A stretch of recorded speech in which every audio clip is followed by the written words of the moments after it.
it starts off the Parsha speaking about childbirth, and then it goes into almost right away talking about saras. So childbirth, this incredible moment in your life. For a woman, you can say, well, it's an incredible moment, but also like a traumatic moment. And then, of course, you have, leprosy, which is completely the opposite. When a person has leprosy, they feel like they're crying, they're upset, they're embarrassed. And in those times, it was also affecting their houses, affecting their clothing, So this is the difference between the two parts of the Parsha. One is talking all about life, and one is talking all about, a person did something wrong and how they're going to correct it. Rambam says the 11th fundament is that Hashem rewards those who obey the Torah's commandments and punish those who transgress them. So this is not exactly the case regarding the person who had leprosy. In the end, they're learning, they're benefiting from this. And of course, because how is this a benefit if you have leprosy? You've been traumatized, you feel like God hates you, you have to separate, it's just not an exciting experience. But the idea is it's happened in a very unnatural way. So it's not like all of a sudden, after a day you see a little hole in your wall, I don't know, and then another bigger hole in the wall, and maybe there's another issue, and then all of a sudden you see that there's something more, it looks like there's raining coming or something over time, and you're like, okay, maybe I can't patch up that hole, maybe I can do this one. We're all thinking of how we can make everything look beautiful. But when it comes to saras, it's automatic. You see it right away. You see what's happening, and it affects a person to the extent where they're like, they understand it's from Hashem. And at that point, they start thinking about, how can I be better? Of course, we don't have this nowadays. We don't have what they had. We don't have this concept where people would be prophesizing in the street. People would be, they would know right away if they said something wrong. They were, this person I forgot on Tuesday. I should have been more careful in my conversation with the gossip. That was my problem. Now that they have saras, they're like, okay, God, please forgive us. We're going to get rid of this and we're going to move on. It's not so simple because nowadays it's almost like when we're breathing, we're speaking. It used to be if you say something, it was a big deal. Now people say, don't even put on your Facebook. Don't have Facebook. Don't have, Twitter. Why? Because you might not be thinking correctly. And then like 5 days later, you'll say, wow, I made a mistake. What did I say? What did I do? I'm in trouble. But it used to always be that we thought things, and then we were able to push away our thoughts. And then we're able, when we said something, it had a lot of weight to it because we really, really meant it. We're really passionate about it. And then when it came to our actions, to write out a formal letter, now it's Twitter. It's 2 sentences. It's it's just, it happens. And we think, really? I don't even remember doing it. I don't even think that happened. And that's usually, unfortunately nowadays, where we have to really start thinking. But back then it was pretty obvious for a person. They understood, I did something wrong. It was in a very not a natural way that God is saying, I'm here, I'm involved in your life. I know what you did. Come on, you can't do this. This is wrong. So it's going to be in a very unnatural way. The house is going to have leprosy. Everything is going to be crazy in your life. You're going to have it. Your clothes are going to have it. It's going to be like this never-ending cycle. And you're definitely going to feel that it's difficult. It was seen as a punishment for gossip and slander.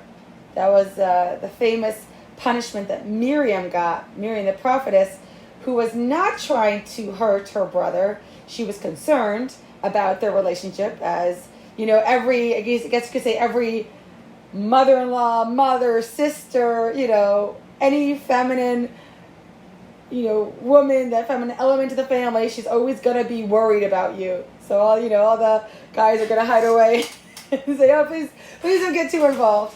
But that's usually happens. So Miriam was very concerned about her brother.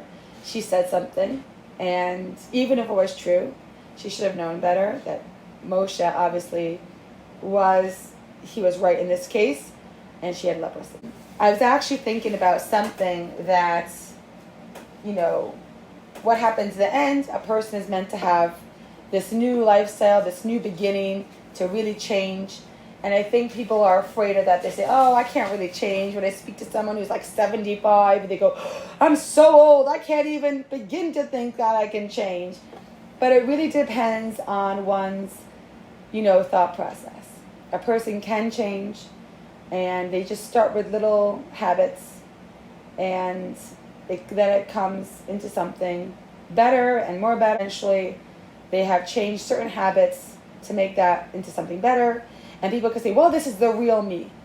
No, that's not the real you. That's a part of you that you've adopted a bad behavior, and it definitely can be fixed if you want it to be fixed. There's so much more to a person than just certain behaviors they have adapted that people might find funny and silly and cute, that it could really hurt someone. So the Parsha, and of course I'm always thinking, how can this relate to the Jewish woman? And I said, well, it's obvious. Women have 6 powers of speech of the world. There are 7 total.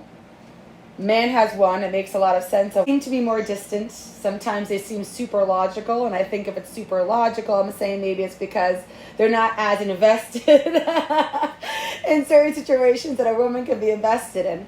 Because for a woman, she already has these 6 powers of speech. That means in her whole development, she's constantly processing certain things that a man cannot process. So for her, she's already beyond that. And she's this helper, this guide, this manager of her household, the manager of everyone's world is the woman. And so it's a really big deal. If you imagine back then, if a person's house is not perfect, nowadays we're like, okay, if your lawn is not perfect, your house is not perfect, if you didn't shovel the snow, everyone knows. And imagine if there's saras in someone's house, it's a big deal. If your clothes are not perfectly clean, it's a big deal. If your skin has saras, oh my gosh, I'm not going to work today. So we can't even imagine what they were going through. And back then it was an obvious sign. It wasn't like, oh, you have a little skin something. No. We know. What did you do? Who was it? What happened? So this is something that for a woman is a very, very big deal. Especially the fact that she's micromanaging her house and her household and everything in it. And so she makes this decision to obviously, back then, she'll make the decision to make sure that her family would try to do everything right.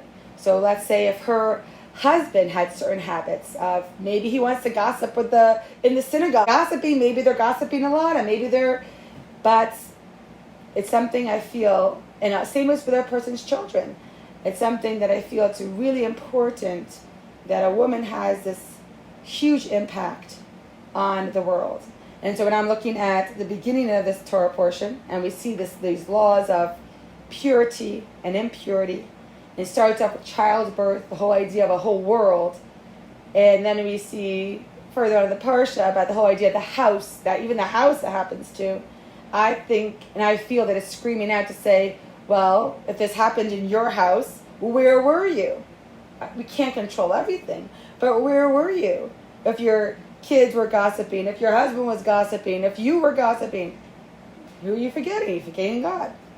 So this is something, and maybe that's a harsh concept, but I feel like if we could control the cleanliness of our house, hopefully, and we can control, washing our clothes and feeding our family, we have to also control what's going on in the family. To an extent, you have to obviously, let people live and do their own stuff. But I feel that, and I feel this way, I guess you can say, with my mother-in-law, I feel this way, that she has a huge presence in our house. She's Russian and a very strong personality in a very good way. And so, I feel like she had a huge impact on my life for the past 15 years. And so when my kids say, or if they talk or say something that I don't like, that I feel that it could be a negative talk, my kids go somewhere and say, who do you have a class with? Who do you, And I say, I'm sorry, but that's none of your business. And they say, why? I say, because it could lead to something that's, perhaps gossip. I don't want that. Why should they be thinking of gossip? So I do say, if they say something that's not right, I say, maybe you want to try again? It's not perfect, but at least I've tried on my side to do what I can. And it has an impact. So, but I think it really is. For myself personally, I can tell you that I have done this journey. I've worked on this journey of being more careful with what I say. I'm not perfect. With what I write, I'm not perfect. With what I do. And I even try to work on my own thoughts. I always say Tanya is a very powerful book, Kabbalistic book, that teaches you how to control your thoughts and different stuff. And it worked for me. It might not work for everybody, but it worked for me. And I was able to learn a lot from that. And so people say, I really can't control your thoughts. How you can control your thoughts? Well, if a thought pops in your head, we can't control that. We can decide what we want to do with the thought. Are we going to sit and think about this thought, or are we going to push it away? So we have to think about how we want to do that. But it's a level. Maybe sometimes we can do it, sometimes we can't do that. So it talks about a little bit about family purity. I always say, if you could talk about a little bit about it, because it brought it in with the whole laws of childbirth. So that whole idea of you have that idea of the forbidden, the idea of what's pure and what's not pure. And there is the whole idea that it affects the family unit when a woman is doing the right things and following the laws of purity, and she gives blessing to her family. And I know that people can say, how do you know? But I can tell you, I do know. I see there's blessings that happen. And I hear from other people that there's incredible blessings that happen.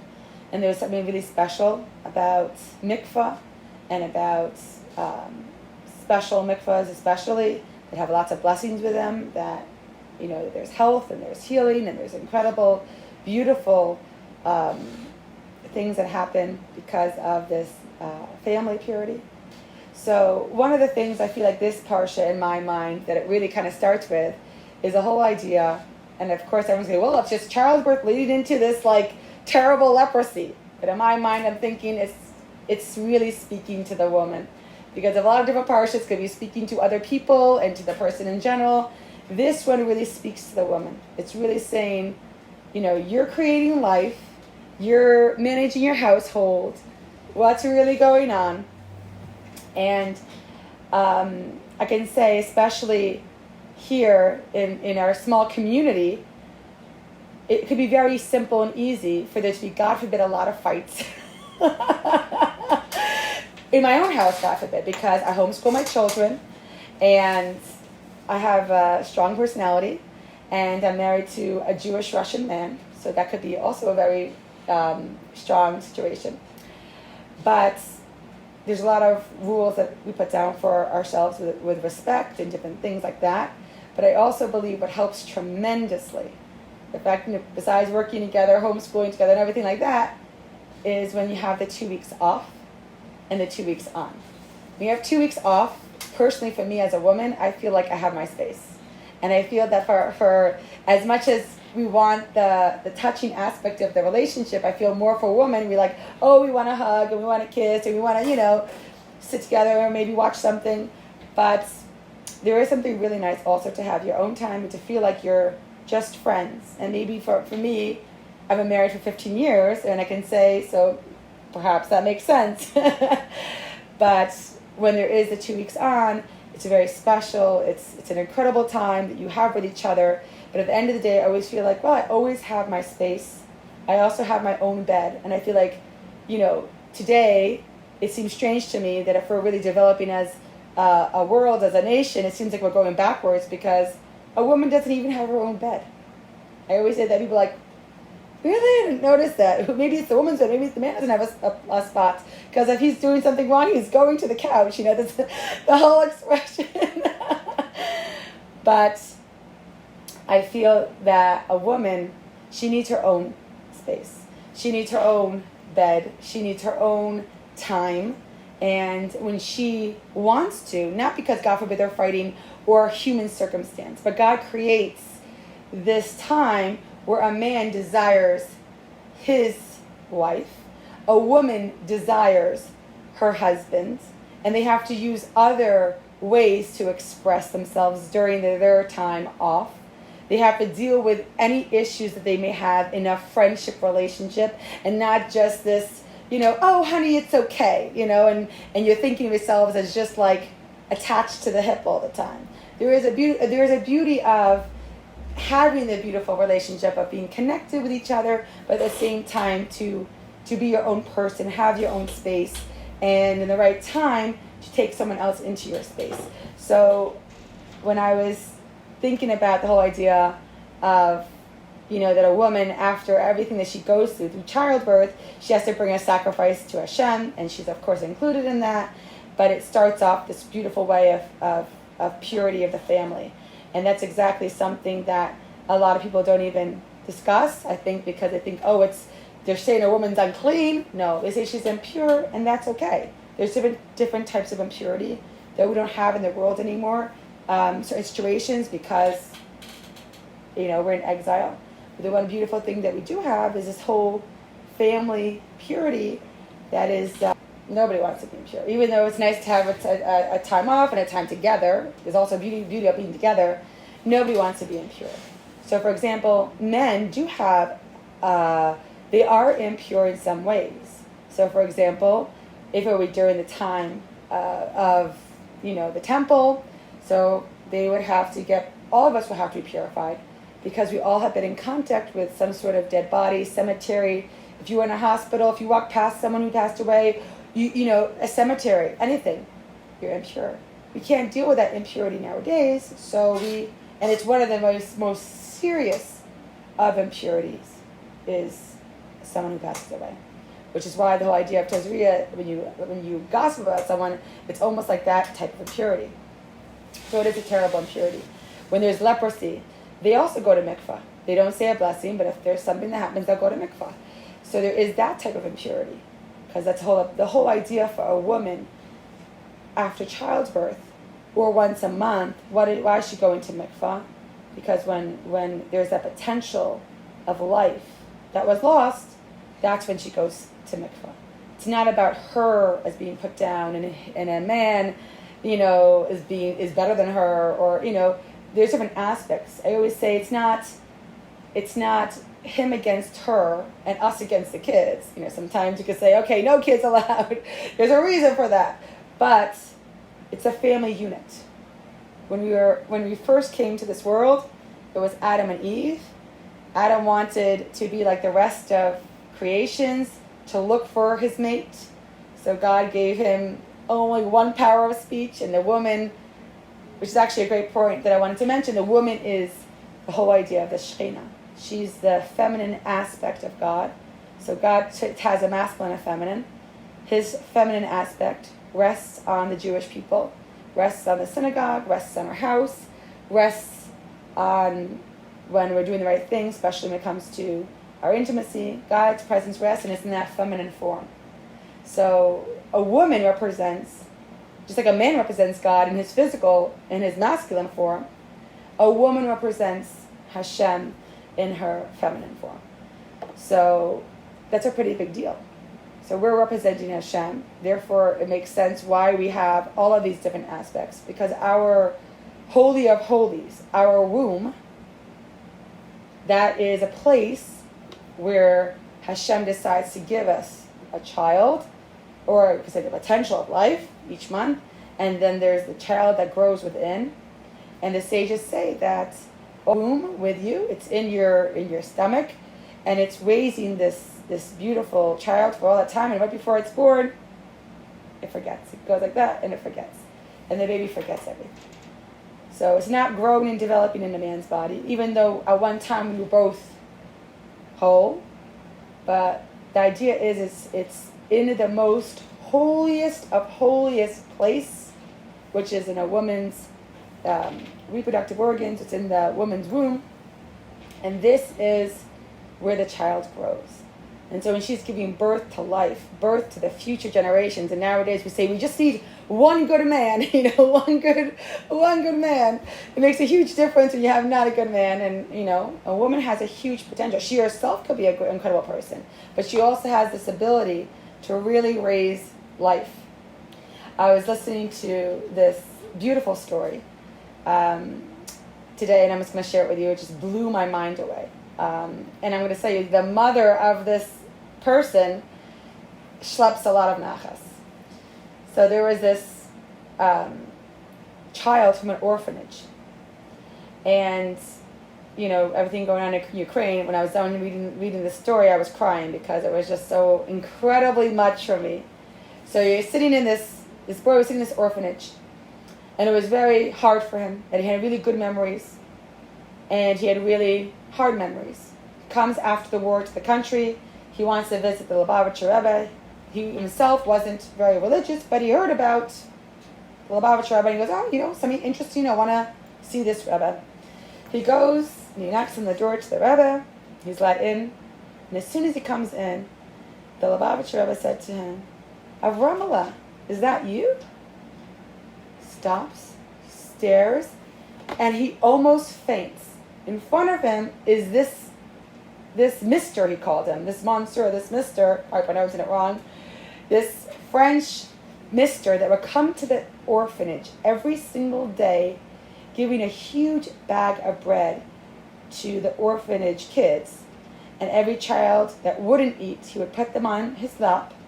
He would feed them to make sure that they shouldn't go hungry, because some kids want to give up at that time. They wanted to give up with food. They were starving. They didn't want to do it. And he would sit them on the lap, feed them some food, and only then, after each child, he would say their name, and knew each of their names, then he would leave. This is what I guess he was doing, when the rest of us weren't even alive then, but maybe our grandparents were, and he was sitting there in this country, this known as the mister, that would come in and feed every child. And so this little Avramala was the child, the orphan, that was fed by the Rebbe. And so for him, he's not just the Lubavitcher Rebbe, he's someone who came every day to his orphanage and fed him. And so for me, that was like a huge deal. And I say, when I was telling this story to someone today, because we were learning together, and she was saying the mother must have schlepped so much nachas. To know, whether you know or not, to see your child be such a person of such a giving soul, not just physically but also spiritually, and helping them every which way, that's something very special. So people, because nowadays I feel like it's almost the idea that children are a burden. And it's a terrible concept. It's a terrible concept, because that is the future. And that is, the soul of us all. And the one who has the potential to have this soul carried within our Holy of Holies is the woman. So as much as people can say, how come things aren't fair? And they might have a point.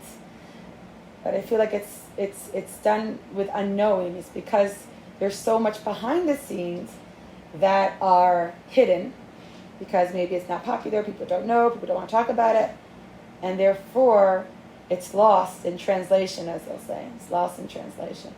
It's kind of like when it helps. But I think that it's just a really beautiful chapter in this way, where Hashem gave us the job of a caretaker, really, of the world, because when man was searching for his spouse, God gave him a helpmate. But it's translated as a guide, as a teacher.